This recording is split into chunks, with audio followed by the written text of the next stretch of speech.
Eu queria saber o seu ponto de vista sobre recentes episódios de antissemitismo que a gente viu aflorarem em vários países. No Oriente Médio, mas também na Europa. A gente teve episódios assim no Reino Unido, em Londres, tivemos também alguma coisa na França e em alguns outros países europeus. Você entende o que está acontecendo? Eu acredito que o antissemitismo, né, a judeofobia, né, o ódio contra os judeus, ou o antissemitismo contemporâneo que existe hoje em dia, que é o ódio pela existência do Estado de Israel como Estado nacional do povo judeu, como um lar nacional do povo judeu, ele é um fenômeno que ele tem percepções que ele avança ou diminui.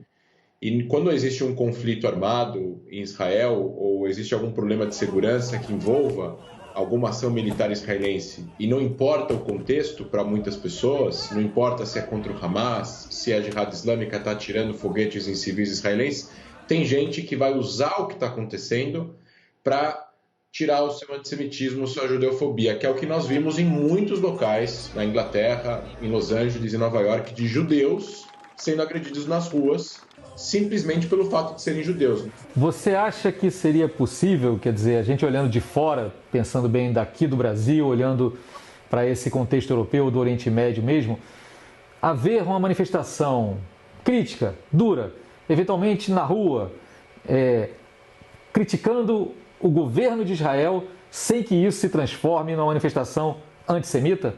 A questão é o que é dito durante a manifestação, quais são as bandeiras que são levantadas. No momento que, num protesto, se grita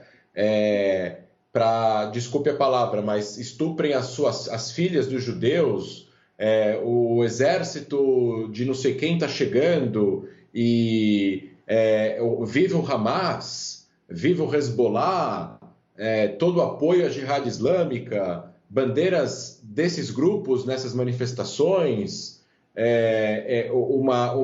o queimar-se a bandeira de Israel, né, o pisar na bandeira de Israel.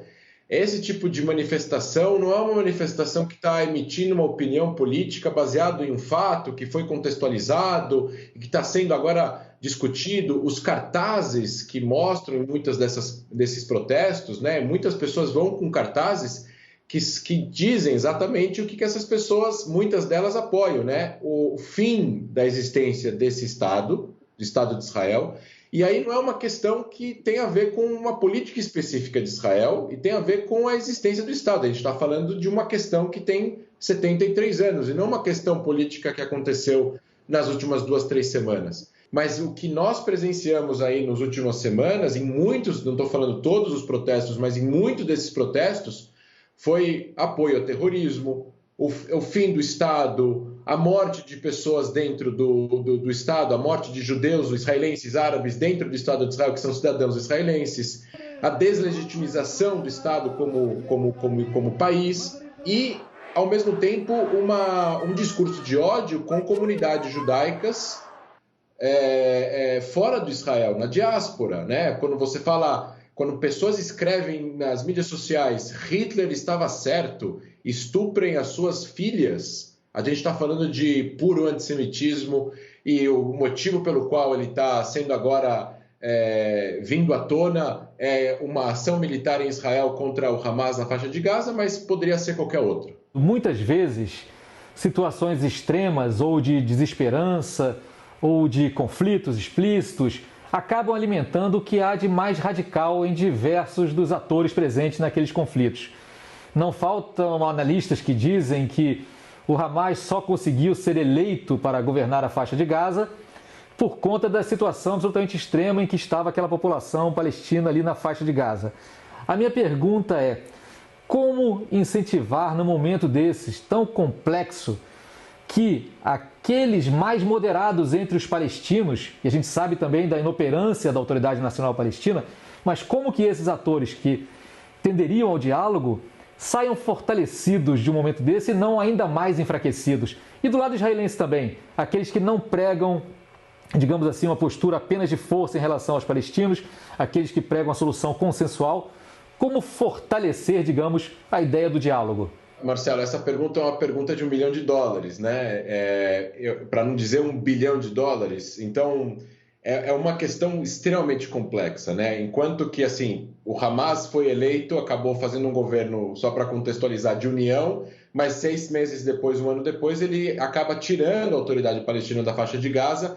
Ele não tinha esse desejo. Ele que tinha o desejo, no primeiro momento, em junho de 2007, de se transformar parte, como se fosse um Hezbollah no Líbano. Então, ele não provê serviços civis, mas ele vai ser a força militar. Só que o que acontece ele acaba se transformando no poder, de fato, em todos os setores, inclusive na administração civil. E aí ele teve que aprender a ser governo, porque ele não sabia. Ele era um grupo considerado aí terrorista por vários países do mundo, a União Europeia, Israel, Japão, Austrália, mas a partir do momento que eles ganham poder, eles vão aprender, eles vão se transformar, vão acabar passando por uma mutação de interesses políticos que agora eles estão tentando ganhar, tentando aí ganhar protagonismo na política também na Cisjordânia. Você tem razão. Uma autoridade palestina fraca fortalece o Hamas. Uma autoridade palestina forte enfraquece o Hamas.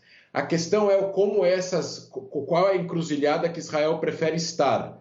Ainda que eles tenham toda essa questão de empurrar, eventualmente, o processo de paz com a barriga, e o governo de Israel já está aí num limbo político há 2 anos, a gente poderia dizer que, fortalecendo a autoridade palestina, podemos até fazer essa pergunta, haveria um processo de paz que realmente seria conduzido de forma a terminar o conflito, a encerrar todas as demandas, que cumpriria todas as demandas dos palestinos e o conflito seria terminado?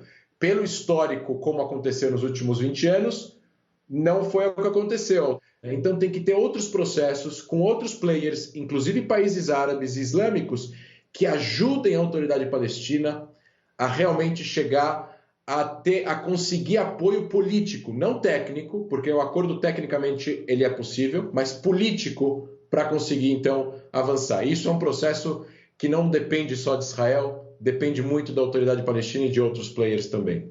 Falando, então, em outros atores, outros players que estão de olho nesse processo também, afinal de contas, a gente está falando de uma região do mundo que é cara, obviamente, ao povo judeu, mas também ao povo palestino e também ao mundo inteiro pelas próprias raízes judaico-cristãs da nossa civilização e tudo mais. Pensando nesses players, o maior de todos, sem dúvida nenhuma, Estados Unidos, que passaram por uma mudança de governo recente e que o governo passado, o governo Trump, apostou numa ideia de se aproximar de alguns países árabes, notadamente as monarquias do Golfo, para tentar aí, quem sabe, forçar os palestinos também a entrarem no mood assim, mais de negociar. Mas temos outros atores, temos o Irã do lado do Hamas também, que aparece como uma eminência parda ali, temos a Rússia querendo participar mais, eventualmente, aqui ali, temos o Egito, que é parte diretamente afetada pelo conflito, quando ele se faz mais violento de cara também, né? Como é que você vê a possibilidade de atuação desses players? Em um momento que os palestinos possam se sentir não representados numa negociação de paz, onde os Estados Unidos estão como mediadores, os Estados Unidos realmente são mais próximos de Israel do que dos palestinos. Mas se tiver um quarto player aqui, né, um representante dos palestinos, que apoiem eles, que ajudem eles, que deem apoio a eles poderem também fazer concessões, porque a gente tem que chegar a uma certa conclusão. O mundo inteiro precisa chegar. Não há uma solução que não seja lose-lose situation aqui. Vai ser uma situação que os dois vão ter que ceder, os dois vão ter que abrir mão de suas eventuais aspirações de 100% do território ou 100% de aspirações nacionais. A questão é que Israel já é um país, já tem uma democracia, já tem instituições, já tem uma sociedade, já tem uma coisa construída e estruturada num sistema bem vertical. Então, é mais fácil para Israel tomar uma decisão e aplicar. Para os palestinos, ainda é complicado. Apesar de eles terem um governo interino, eles controlarem aí onde está 90% da população palestina, 95% da população palestina, eles que administram, mas eles precisam de apoio do mundo islâmico.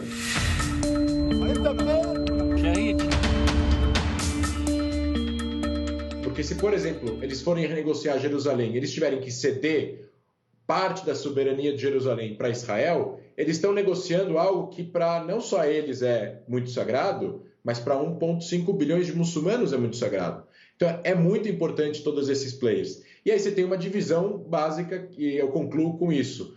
Você tem um grupo de Irã, Irmandade Muçulmana, grupos como Hezbollah, Hamas, outrora Estado Islâmico, Jabhat al-Nusra, Al-Qaeda, que é o que a gente chama um eixo radical do Oriente Médio, e você tem o eixo mais moderado, que são os países árabes sunitas, que também passaram por certas necessidades de segurança e também legalizaram esses grupos como sendo grupos terroristas, a Jordânia, o Egito, os Emirados, o Kuwait, então são países mais moderados. E no meio de tudo isso, a gente tem o Catar.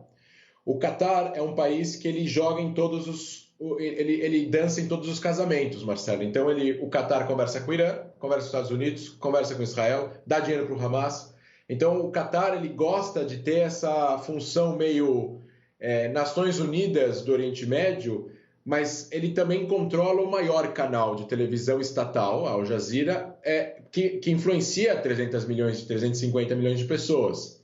Então, e eles têm muito dinheiro. Então, essa mesada que o Catar estava dando para o Hamas, Israel via isso com bons olhos. Resultou que não deu certo. Eles pegavam parte desse dinheiro e construíram túneis, fábricas de foguetes, etc. e tal. O que eu acho que sim poderia ser muito importante, principalmente para a tomada de decisão dos palestinos, seria um terceiro broker, que seria a Arábia Saudita. Por que a Arábia Saudita? Porque a Arábia Saudita tem a custódia das duas mesquitas mais sagradas, dos locais sagrados em Meca e Medina. Porque no momento que a monarquia saudita, e não estou agora diminuindo a gravidade do fato de que a Arábia Saudita não é uma democracia, né? É um país bem totalitário, mas, visto agora de forma pragmática, a Arábia Saudita, com clérigos religiosos dentro desse joint venture, dessa reunião, dessas reuniões que poderiam ocorrer, essa terceira via, com várias pessoas ligadas a esse tipo ao fator religião, para que essas pessoas possam sentar e chegar a um acordo, e não só políticos. At last, meu caro André, a gente sabe que agora o mundo testemunha explosões circunstanciais de antissemitismo.